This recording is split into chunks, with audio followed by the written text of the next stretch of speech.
अगर आपको ये कहानी पसंद आई हो तो इसे लाइक जरूर करें, अपने दोस्तों और परिवार के साथ शेयर करें और ऐसी ही और दिलचस्प कहानियों के लिए हमारे चैनल को सब्सक्राइब करना बिल्कुल न भूलें।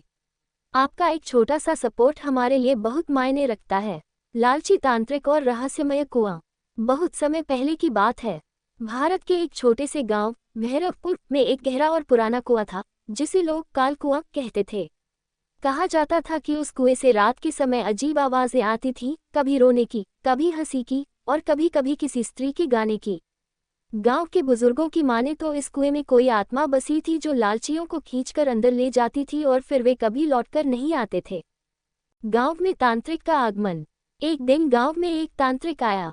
उसका नाम था भैरवनाथ। उसका चेहरा काला, आंखें लाल और हाथों में हमेशा हड्डियों की माला रहती थी। वह लोगों को अपने तंत्र मंत्र से डराता और अपने लिए चीजें मंगवाता। कुछ ही दिनों में उसने गांव वालों को अपने वश में कर लिया। भैरवनाथ को जब उस काल कुएं की बात पता चली तो उसकी आंखों में लालच चमक उठा। उसने सोचा, जहां डर होता है वहां कोई बड़ा रहस्य जरूर छुपा होता है। अगर इस कुएं में सच में कोई आत्मा है तो मैं उसे वश में करके अमूल्य खजाना पा सकता हूँ। गांव के पुजारी की चेतावनी। गांव के पुराने मंदिर के पुजारी पंडित शिवशरण ने भैरवनाथ को चेतावनी दी। तांत्रिक जी, उस कुएं में जाना आपके लिए विनाश ला सकता है। वहां सिर्फ आत्मा नहीं, एक श्राप है। जिसने भी उस रहस्य को छूने की कोशिश की वो या तो पागल हो गया या लापता हो गया। पर भैरवनाथ ने ये चेतावनी अनसुनी कर दी। वह रात को अकेले उस कुएं की ओर चल पड़ा। कुएं की पहली रात थी। चारों ओर सन्नाटा था। तांत्रिक ने कुएं के पास जाकर तंत्र मंत्र पढ़ना शुरू किया। ओम क्लीं कालिका नमः, प्रकट हो देवी, अपना रहस्य बताओ। कुएं से एक ठंडी हवा निकली।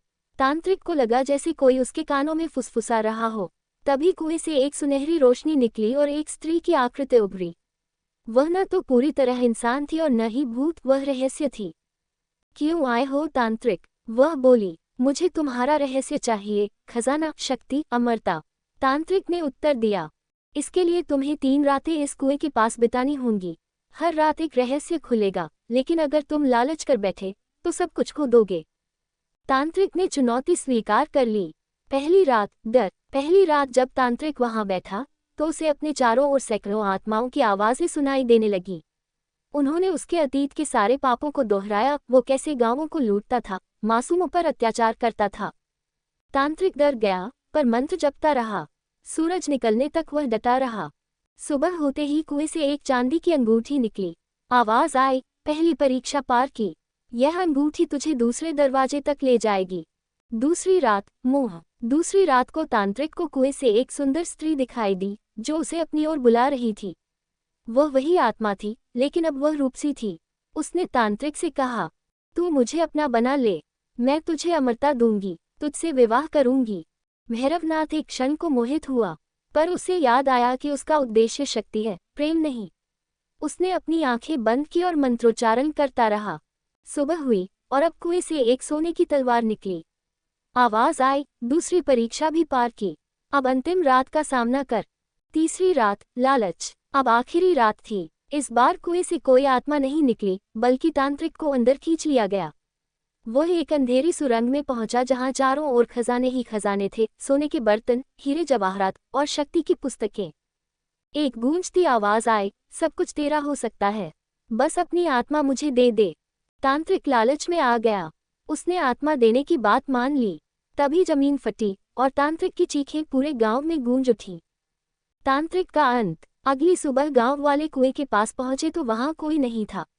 सिर्फ एक राख का ढेर पड़ा था और उसके बीचों बीच पड़ी थी वह सोने की तलवार जो अब राख में बदल चुकी थी। पंडित शिवशरण ने सबको बताया। उसने अंतिम परीक्षा में लालच दिखाया। रहस्य को समझना और संभालना हर किसी के बस की बात नहीं। कुएं की सच्चाई। अब वह कुआं हमेशा के लिए बंद कर दिया गया। उस पर एक पत्थर का ढक्कन रख दिया गया जिस पर लिखा था, यहाँ वो दफन है जिसने अपनी आत्मा बेच दी। लालचियों के लिए ये कुआं अंत है, सीकर्स के लिए सबक। नैतिक शिक्षा। लालच और तामसी शक्तियां चाहे जितना भी आकर्षित करें, अंत में वे आत्मा को खा जाती हैं। रहस्य को समझने के लिए शुद्ध हृदय और धैर्य की आवश्यकता होती है।